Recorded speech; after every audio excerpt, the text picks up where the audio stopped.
Hello, this is Scott Schweitzer from Achronix. And today I'm going to talk to you about SmartNICs and the architecture battle between von Neumann and Programmable Logic. So I'll cover the sources for some of my information. We'll review the overall architecture, talk about the players in the space, what products they have, the fact that software today defines hardware of tomorrow, and any additional important issues, and then we'll wrap it all up.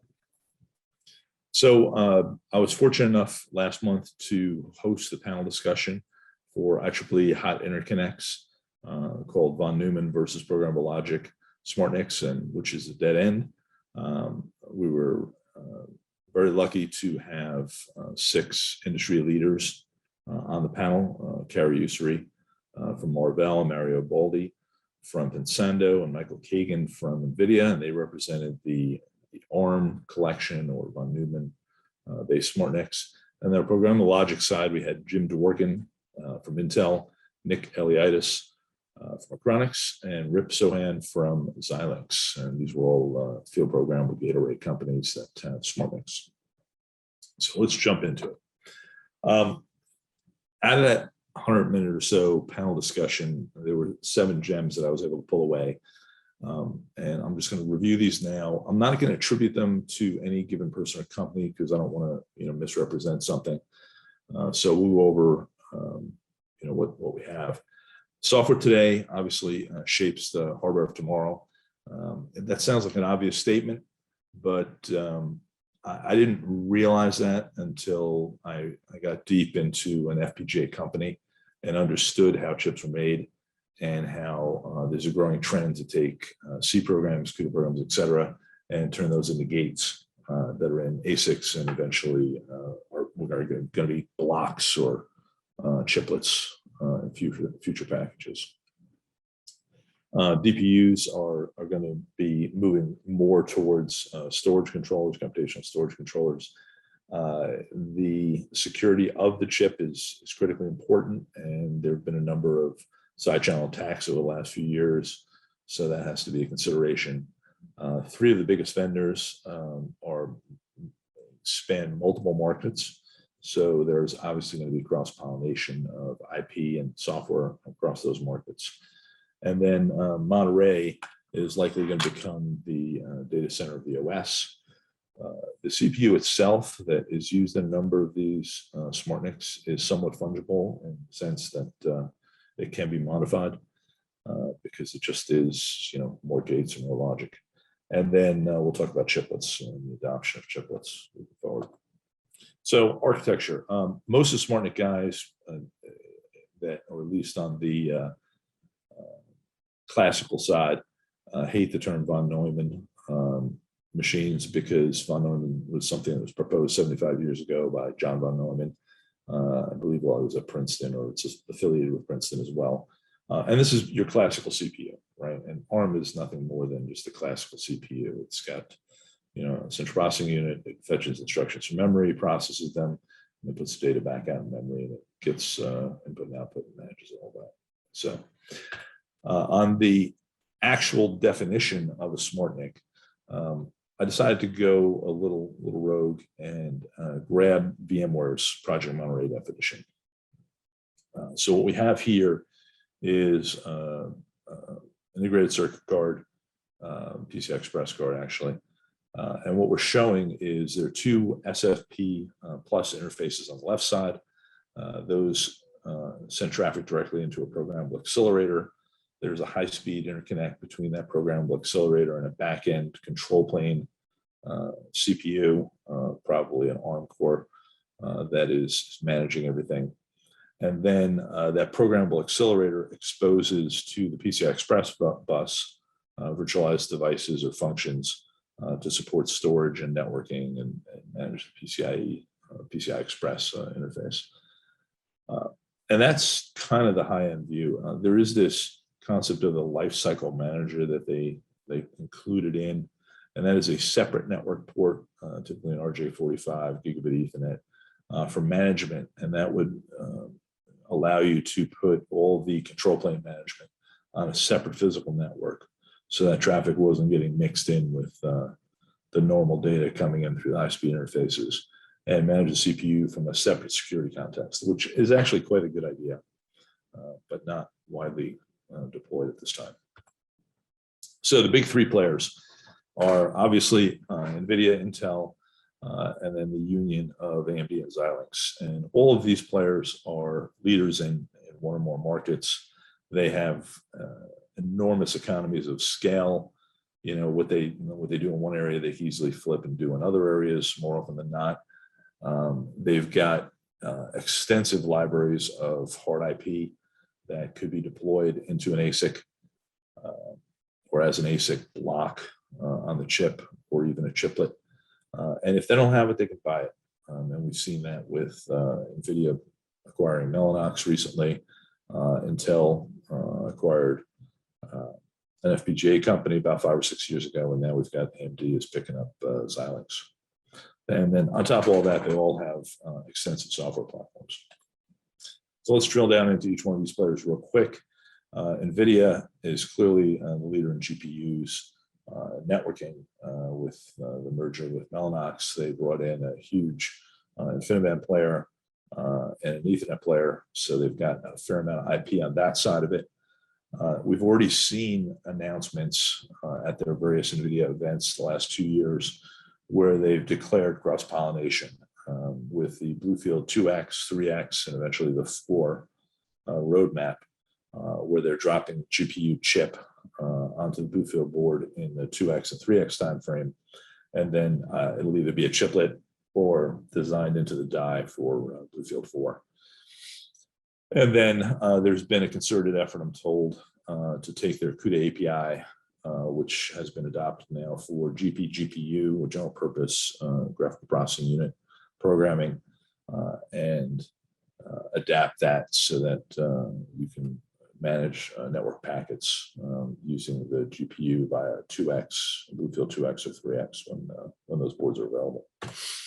Intel, hey, let's face it, they invented the microprocessor. They've got CPUs, GPUs, FPGAs. They've got it all. They're not as good, I think we're all aware of this, at sharing stuff across company boundaries.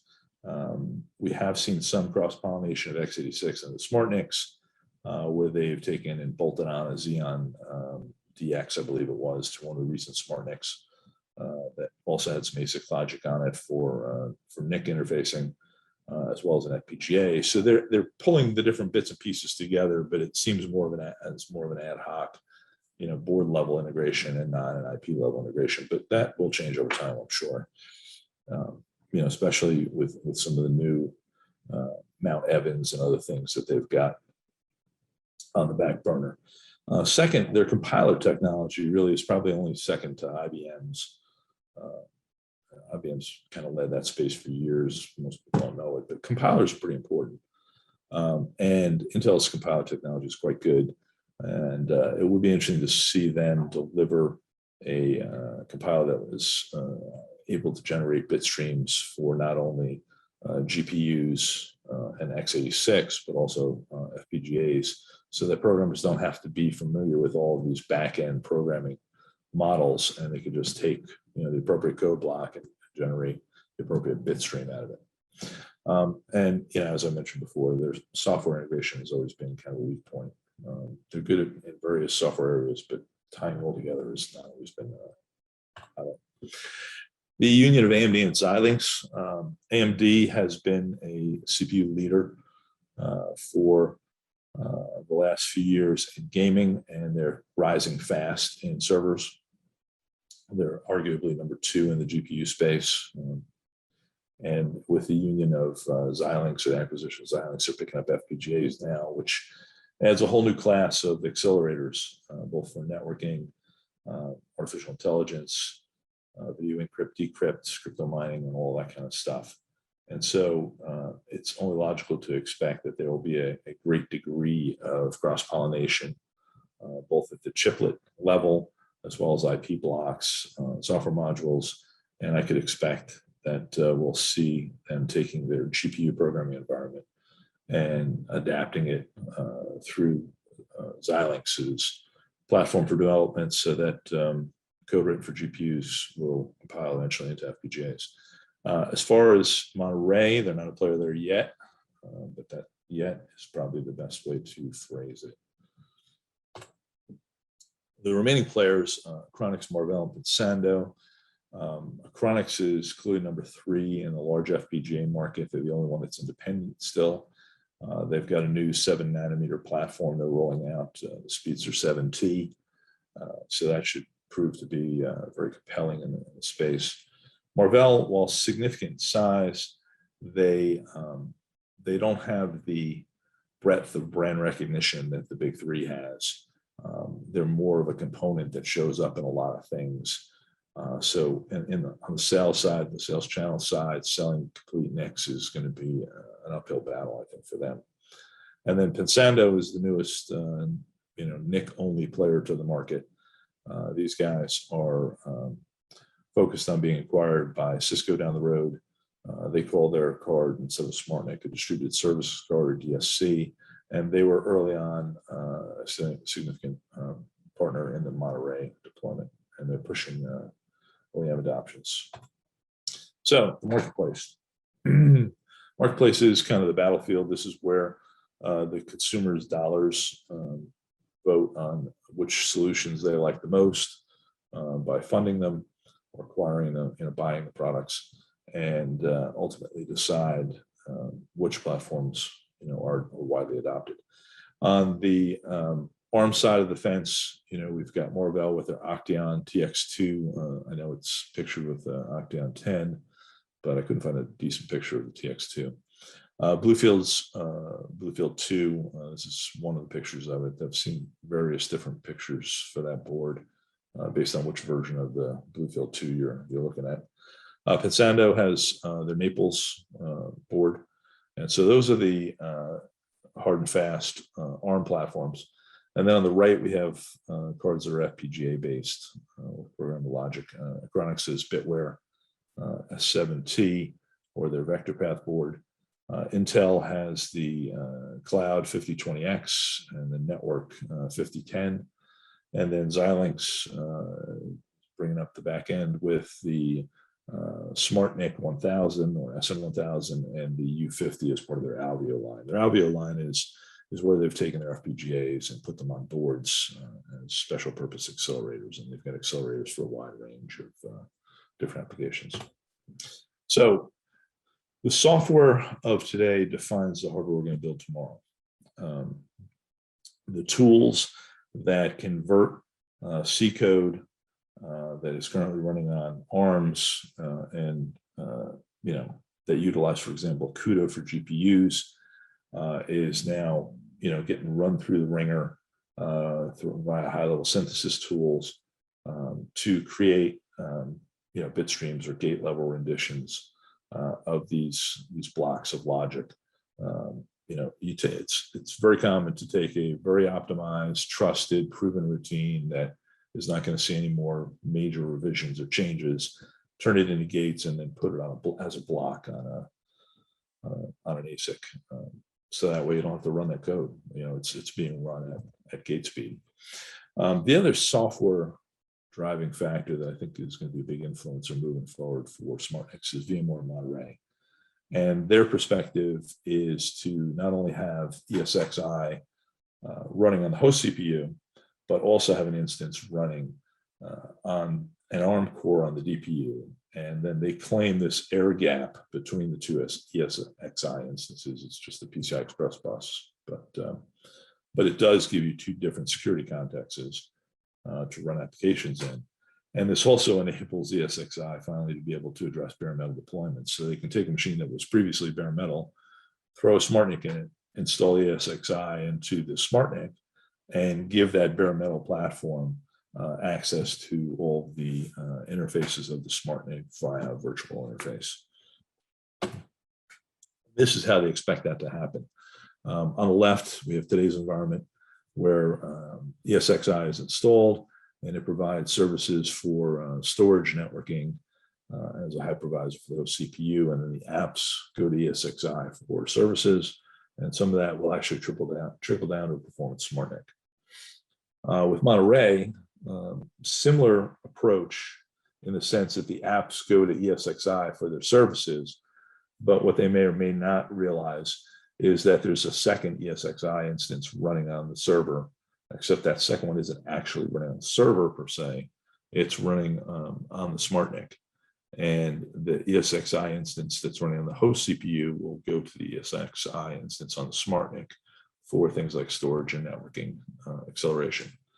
And so this allows them to support both a VMware environment or a bare metal Linux Windows environment on the same platform, ESXi available to service it. Some other issues that we haven't talked about yet is on the security side of side channel attacks, or SCA.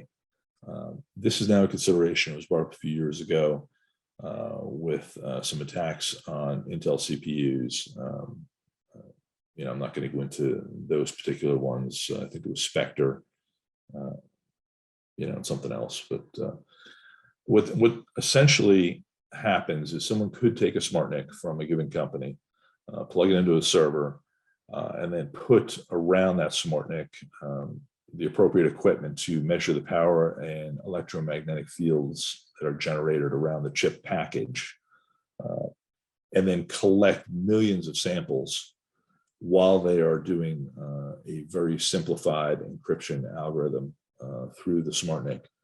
And we're doing statistical analysis that can actually glean out the keys that the SmartNIC is using over time. So the simplest solution to that is to deploy countermeasures. Deploying countermeasures basically doubles the gate count, right? So if I have an encryption block that takes data that comes in unencrypted, runs some sort of encryption algorithm against it and gives me encrypted bit stream out. What I do is, if there's, say 1 million gates to do that, I'll have another 1 million gates in the form of countermeasures.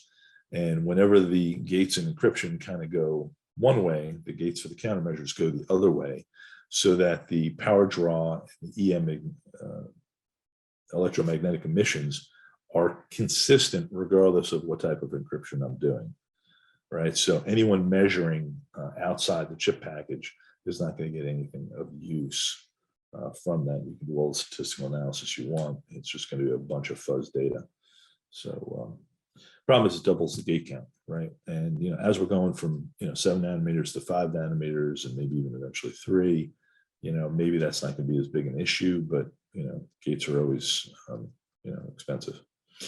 Another big issue, and this is going to be what probably drives the migration to chiplets for SmartNICs or DPUs, is when we get to silicon photonics on the die of the actual SmartNIC DPU, SmartNIC or DPU chip. And here's a picture from a paper back in 2017 that was done by the Patterson Group and someone from IBM Canada. And what they're doing is they're showing an example of using a ferrule, which I think it's a ferrule rule, something like that. Basically a connector that provides an optical cable connection to the package, and then a waveguide interface directly into silicon photonics.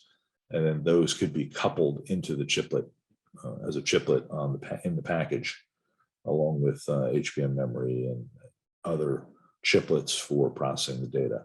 So this waveguide to die or laser to die, brought in through waveguides or direct optics underneath or whatever.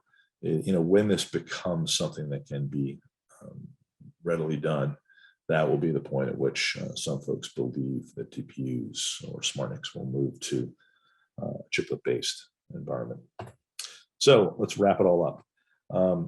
While ARM appears to have won or is winning the battle, because Monterey honestly is going to put an ARM core on most SmartNICs for control plane management. Now, I don't think we should consider Monterey as being the fait accompli OS at the data center. Some people would like to think that because it makes it easier to sell stuff, sell products, market things. But I don't think we should consider that a done deal. there's a tremendous amount of development resource out there, folks focused on open source, that will see Monterey as an opportunity and create open source offerings, at least I would hope they do, that will compete directly with Monterey. And the benefit of an open source approach is that those platforms could be moved to things like RISC-V, or even x86 running on an Intel or an AMD chiplet, right? So they don't necessarily have to have ARM cores down the road. Now, obviously Intel announced,